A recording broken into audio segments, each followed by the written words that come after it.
Second, if a random variable takes on non-countably infinite number of values and do fall points in an interval, is called continuous random variable.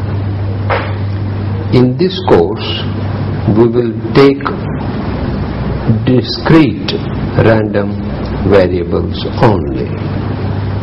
P of x equal to x equal to px is a probability function, then the following two axioms are easily deduced from the laws of probability theory.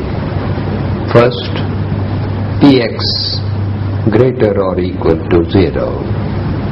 The reason being that the probability of any event is non-negative.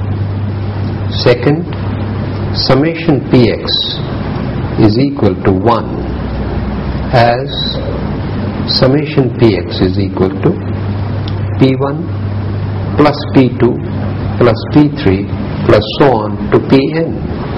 That is probability of x equal to x1 plus probability of x equal to x2 plus so on probability of x equal to xn.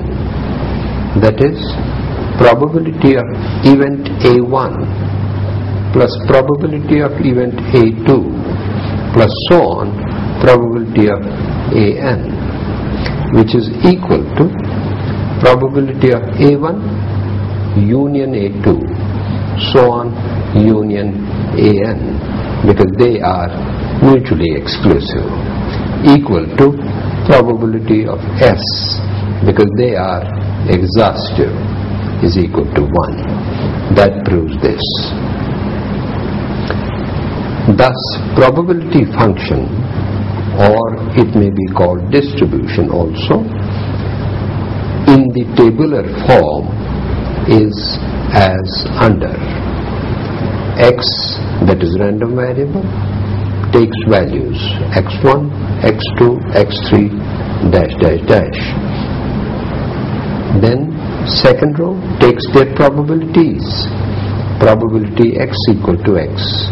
It is p1 corresponds to x1, p2 corresponds to x2, p3 corresponds to x3. This is the tabular form of the probability function, which goes from random variable x to the set of real numbers, because p1, p2, p3 dash dash dash are real numbers.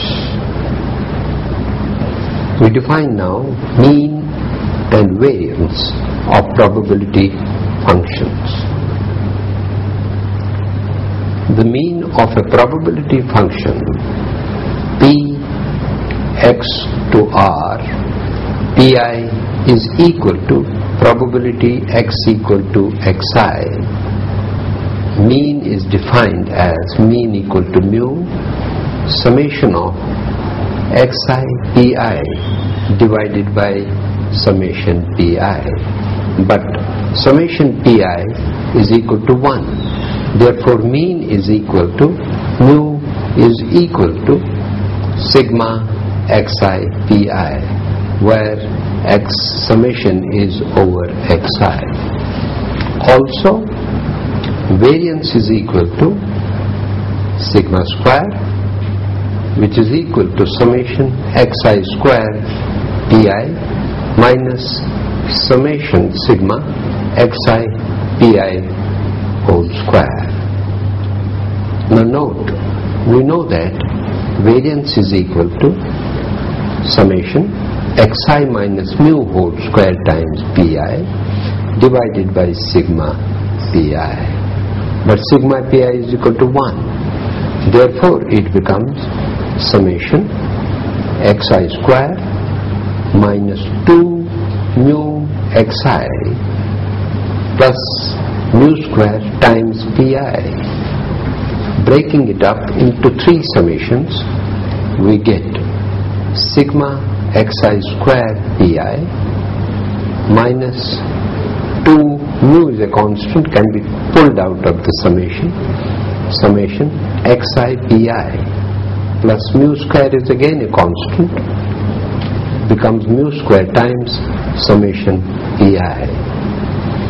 We know that summation pi is equal to 1 and sigma xi pi becomes mu, that is the mean. So this becomes summation xi square into pi minus 2 mu into mu plus mu square, which is sigma xi square pi minus mu square, or equal to summation sigma xi square pi minus sigma xi pi whole square. Know that this sigma is also called the standard deviation. So variance is the square of standard deviation.